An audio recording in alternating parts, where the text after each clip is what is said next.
Welcome to the Business Talks series. My name is Ivette Carolina Agudelo Lopez. I am the co-founder and CEO of Three Lopez Media. And today I have a very special guest with me. In this episode, we're going to talk with Gerri Derubeis. I'm sorry, Gerri. She is the CEO of CFO Mindset. So, with more than 10 years of experience as a chief financial officer, Gerri is a certified management accountant and a certified exit planning advisor. She is dedicated to helping business owners optimize financial strategies, maximize value, and scale their businesses with confidence.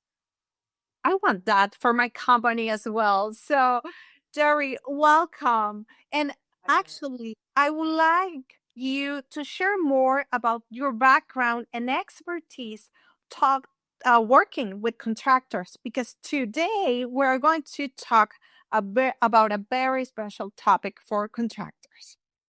Thank you, Ivette. Thank you so much for inviting me on. And yes, I am the CEO of CFO Mindset. I have been a CFO for construction companies for the last 10 years, but I've been in business working with small to medium-sized businesses over 20 years. I also am certified in construction finance management, so that gives me a little bit of credibility to talk about problems that perhaps contractors might have. Yes, absolutely. Actually, I remember I met you probably around 8 years ago. Yeah, When you were working for another great contractor company in California. So, absolutely. the topic of this conversation is what are the 5 common mistakes that contractors do? So, I would love to hear from your perspective what are the things that separate successful contractors from those who struggle? Absolutely. And so I could say that the top issue for contractors is managing the cash. There's lots of moving pieces in working on projects, whether you're a small contractor and managing multiple projects or a larger contract and have large projects with lots of moving pieces. And so managing the cash flow is the number one issue that I see that contractors have and make mistakes doing. Another issue is underinvesting in your financial systems and controls. There are lots of companies that do have software to manage their finances, to manage their project management, to manage the flow of their work. But I can tell you that it's very hard to find a contractor where they're utilizing all the bells and whistles that you can use for all these softwares. Also, I see a problem or mistake that contractors make is they're focused on growth, but not necessarily profitability. You have to have a good balance, growth and profitability, because actually growth sucks cash for contractors. And if you don't pay attention to both of them, then you will be in trouble. Fourth one is not valuing outside advisors as much as you could. I know that I'm not excellent in doing construction work, but I am excellent in doing the financial management of a construction company. And so you have to have partners that are better than you in doing certain things, whether that's your lawyer, whether that's your CPA who can manage the taxes, whether that's your finance person or coach that can help you with the management of the company. I see that contractors in general are hesitant to ask outside people, outside the contract area or this construction area to help them. It's the contractor who is very smart that knows they don't know everything. And the last thing is integrity. You should be running your business based on your core values, and integrity is a big issue in construction in that lots of activities, especially making changes in the field or making sure communication is coming back that's correct on jobs that might not be performing well.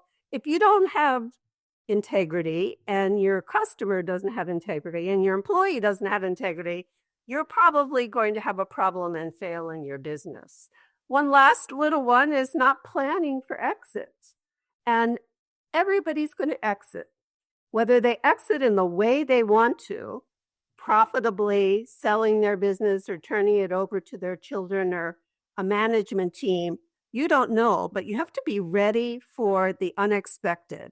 And my philosophy is you should be planning your exit from the time you start your business, Ivette. We're going to talk about that together. And building your business from the end to the beginning, not just letting it happen and being happy that, wow, I did more sales this year. Because you want more than a job. You want a business that could be a continuing business that could bring you revenue in down the road and or at your exit.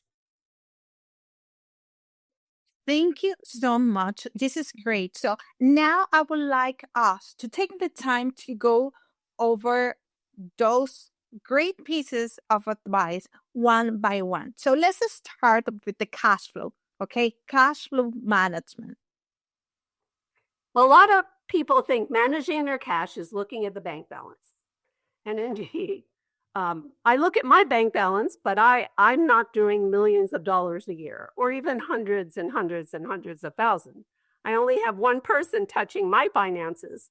And I'm sure as you grow larger as a business, you have multiple people spending money and multiple people that are helping you get sales. And so only monitoring your bank balance doesn't tell you that you're going to be in trouble in the future or you're going to have an excess of cash in the future. And so you need to be monitoring your ins and outs of your cash and know very well what you expect. So you can look at it and see if what is happening is what you expect. And then if you're going to grow, especially, you have to plan for your growth. You can't go from a $1 million contractor to $3 million contractor a year without needing more cash, because as you grow, your receivables grow, and that sucks cash. Yeah. And also, one of the things that I'm not a financial expert, and I don't pretend to be one, but I work with a lot of contractors, and I know that payment terms affect very much the cash flow of a company and can turn it down. Absolutely. And, it depends what kind of contractor you are. I've been in contractors that have two kinds of revenue streams, meaning they have commercial, let's say HVAC, and they have residential changeouts of air conditioning units. That's a perfect match because commercial HVAC, 30, 60, 90 days before you get the money, taking and replacing an air conditioning unit, you usually pay up front.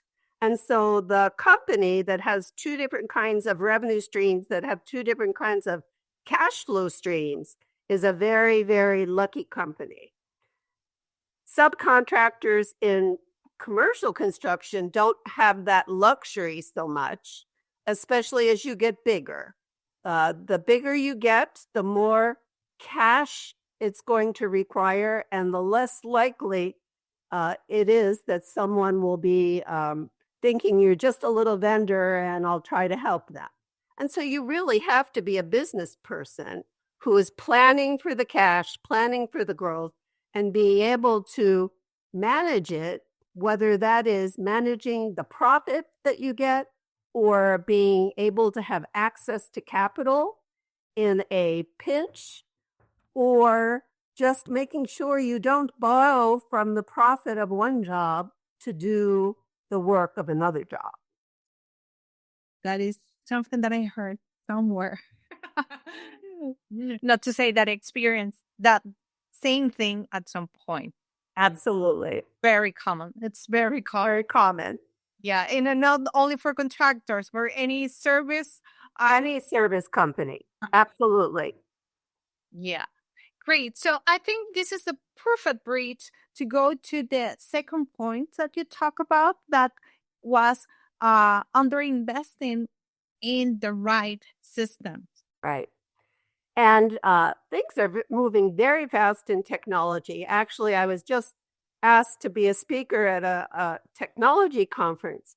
And for the finance area, it is not moving as fast, but I can tell you that many contractors haven't gotten past QuickBooks.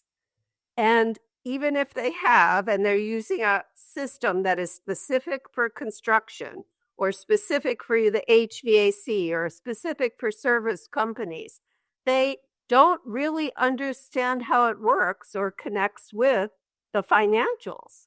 And some of that is that everybody's very busy. I understand that. But you're paying money for a system, not even utilizing it fully.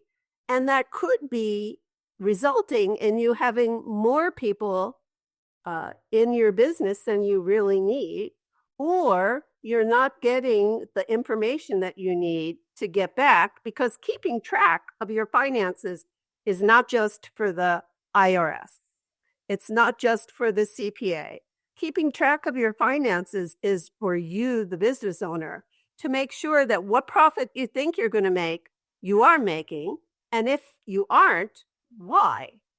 It's a circle of plan, do, check, act that all managers have to have, whether they're field managers or whether the CEOs of companies. So underinvesting in financial systems, they usually think that the financial system is just something that the IRS needs.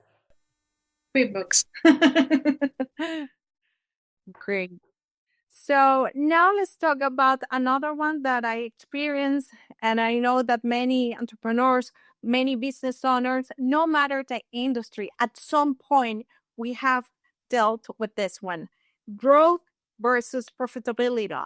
Because we try to think, hey, that sometimes growth will equate to success.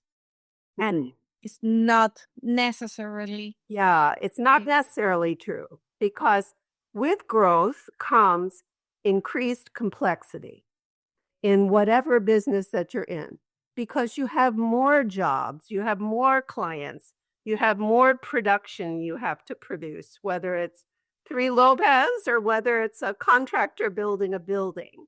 And so with growth comes complexity. And you have to be ready to handle the complexity in a way that will keep you from going into chaos. It's true that you have to have a certain amount of EBITDA, or earnings before depreciation, amortization, and taxes, to be of value if you're $1 million or more business. Okay. EBITDA is the key number that you're looking at to see how valuable your business is. And certainly you aren't having a lot of EBITDA or the same EBITDA at 5 million, you are at 1 million. So you want to grow, but you want to be able to make sure you have the cash, make sure you have the resources that are physical, make sure you have the resources that are talent or operationally, and make sure you have the methodologies or the systems to handle that added complexity.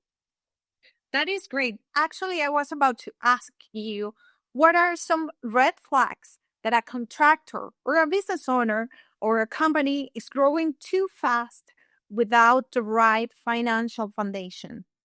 Yeah, growing too fast, and too fast means that the profit you're making is not enough to leave in the company to allow the receivables to increase to the volume they will increase because you are growing. So if I'm $1 million in sales and I have 30 days worth of sales in receivables, That's a lot less dollars in receivables than if I'm a $5 million contractor who has 30 days worth of sales in the receivables. So if you're planning to grow and you grow fast, you're going to run out of cash. If you grow in a way that allows you to be able to manage the complexity and use your profit meaning money you make after cost, and leave it in the company, then you'll be able to build up your receivables. So the red flag is not making payroll or stressing about payroll every week. Your vendors being paid late, right? Putting money on credit cards and not paying them off every month. Those are red flags that would say maybe we're not managing our growth and our cash well. Thank you so much. So now moving on with the next one that you mentioned that I think it's really, really important for any company is underestimating the potential and the value that outside advisors can have, whether it's financial, advisory, marketing, lawyers.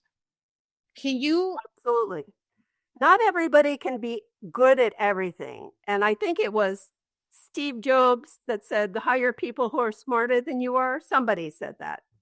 But if you're starting a business, especially, or you have been everything and worn all the hats inside your business when you were small, it's hard to think of giving over that responsibility to anyone, much less somebody from outside your company that you don't know or trust. And so that is a challenge. That's why referrals are very greatly valued in every community, and why people hire people from referrals, because they want to know that outside advisors have helped other people that they know. For example, the gentleman I worked for 10 years was a very smart guy. He was a visionary. He was the rainmaker for the company. But he knew as it was getting bigger, he couldn't figure out who should do what. And he brought me in, and I assumed that role, which is a sort of integrator role, making his vision happen. And I loved the finances, so I evolved into that financial manager as he got bigger. But he knew that he needed help, that he didn't have the expertise. And you know what? He went from 3 to 50 million over 5 years.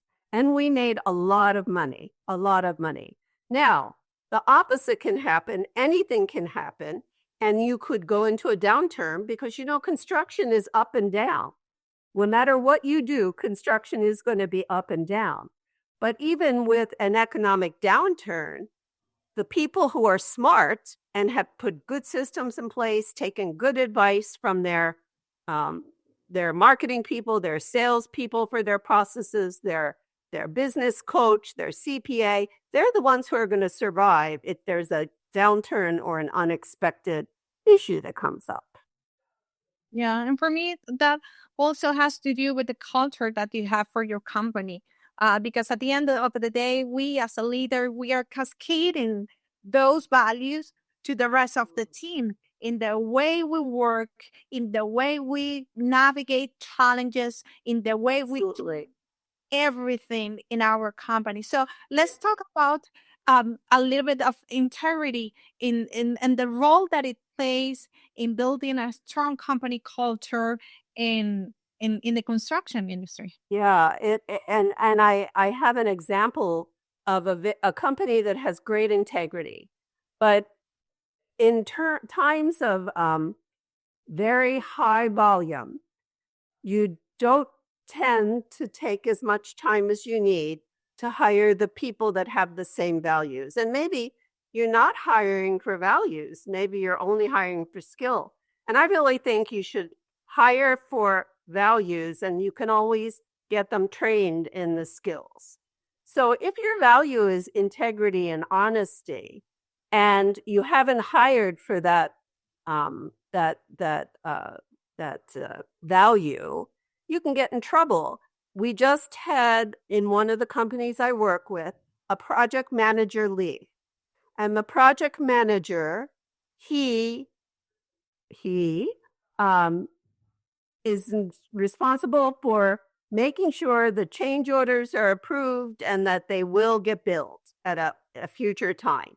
And so dotting all the T's and crossing all the I's, crossing all the T's and dotting all the I's, so that the process of the contractor will be followed so that they can have the best chance of collecting these change orders.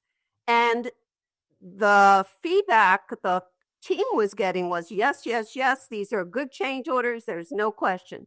He left, and a month later, as they're trying to collect these change orders, the client said, oh, no. That project manager said, no problem with these change orders. We don't have to pay. Show me where he said that. Sure enough, they bring up an email that says, nope, you don't have to pay. Because that was the easiest way for the project manager. He was wanting to avoid conflict. He wasn't strong enough to fight for the company. He did not have integrity. The information he was bringing back to the firm was, yes, it's collectible. So there goes $50,000, something they thought was collectible that wasn't collectible. And that's because he didn't have integrity. And that's just one of many experiences that I've had and I've seen, if indeed you don't have integrity. If you have integrity, you want to be working with companies that have integrity. And if you just work for any company because you want to grow in your business, sometimes you're not going to have the customers to have the same values as you have. Yeah.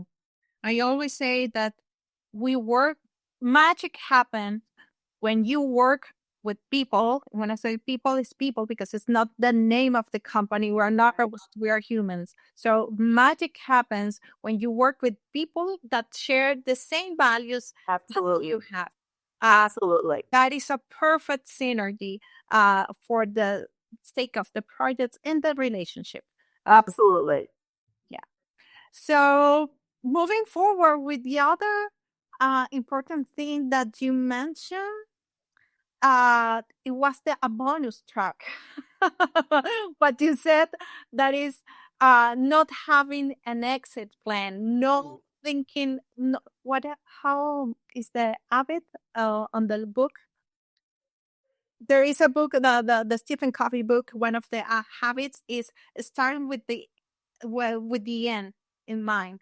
Starting with the end in mind, isn't that is really something close to my heart now, because I'm focusing on a different piece of what I've been doing, which is my CFO Mindset operating system and my exit planning strategies and focus. And I really am having to think, do I want a business that I am going to do one-on-one coaching? Yes, I can do one-on-one coaching, but that's not the big business I want to do. The business I want to do is training. I want to do webinars. I want to write a book. And so the things that I want to do or I'm getting excited about, I have to bring myself back to say the end goal of what I want, a business that goes on without me, that would need less of my time as it grows, not more, and would be something that would be systematized. I have to pull myself back all the time to the end and what I want to ensure that what I'm doing now is going to support that. And many people don't even think about that. I would say a lot of entrepreneurs in this company are just doing their best and working as hard as they can and not necessarily thinking about what is it that you want to create. And certainly, if you have only created a job for yourself, that won't ever be something that's valuable to somebody. Well, it will be valuable, but not as valuable to a large group of people. It's only going to be valuable to a certain person who wants to buy your company for a job right? Or the potential that it could be more, but it won't be something that has great value and could be sold at any time. So beginning with the end in mind, I call it your future reality. What's your current reality? And what do you want your future reality to be? And how do we get from here to there? Yeah, this one hit close to my heart as well because I understand perfectly that sometimes in we get lost in the day to day of the operations. Sometimes when you start a business, you don't think about the end. How I'm going to exit. What is my plan? We don't think about that because we are not even sure of what I'm going to do. I'm going to pass this business to my kids, my family. I'm going, is selling the business a possibility? Because that is one question that I did many years ago. I thought that our agency was something impossible to sell until I understood, hey, it is possible to It is possible. I just need to work on this, and this, Yes. make it happen. And then having conversations with my husband, who is my partner, um, talking about building a business around the type of life that we want and not vice versa, not the opposites, not Absolutely. the life around the business. Absolutely, absolutely. And I really think that that's the best way to do it, to think about the end from the beginning, because it will impact how you structure and how you what kind of business you go after, what kind of customers you go after, what kind of people that work for you. And you know, hopefully we all will exit upon our terms, but that isn't always the case. There's death, divorce, you know, disgruntlement of partners. I mean, there could be very many ways that you exit that aren't planned for. And so the company that has planned for it and uses exit strategy or exit planning as a strategy, right? To be always ready to sell. And if it's not ready to be sold for what the value you need, then we need to grow. But you always periodically, I would say every 90 days, once you're at a certain place, you need to say, sell or grow, sell or grow. It's your choice. You're in control. And then your family would be taken care of. You would be ready to respond to anything that happened, whether it was something you had planned for or not. Thank you so much, Gerri. So, last question that I have for you, for those people watching this video right now, and if any of them recognize that they are making one or more of these mistakes, what is the first step they should take to turn things around? And so one of the tools that I like to use is identifying issues. Okay. To sit with their team and identify all the issues that are in the company. Is there an issue with on-time billing? Is there an issue with somebody not giving information to somebody else? Is there an issue with customers? Is there an issue with vendors? Any issue that there might be, to identify those issues and then to take a look at those issues to see how they group into different categories. Is it issues that are in my control, issues that are out of my control? Is it issues that are in my control in sales? Is it in operations? Is it in finance? Where are the issues? And then start to work on the most critical ones that would get the fastest return on value first to get rid of the issues. And so one of the things I like about EOS, which is Entrepreneurial Operating System, of which my operating system, I take some of these really, really key tools, is having a meeting with your team every week. And we don't just sit there talking about what we did or what we're going to do, but we talk about issues and solve them, issues and solve them, issues and solve them. And they can't always be solved right away, but then you set up a project or a rock for somebody or a to-do for somebody so that they do something and come back to you. And that would move you towards solving the problem. Thank you. Thank you so much for your time. I would like you to share your website and where people can reach out to you if they have more questions or more issues to solve, and I'm sure you can help them. I love that. Thank you so much, Ivette. Appreciate it. Yeah, so but please let's share. I'm sure that my team is going to put your website here. That is cfomindset.com, right? Yes. And you can also always get me via email, Gerri@cfomindset.com. Perfect. Thank you so much for your time. Excellent.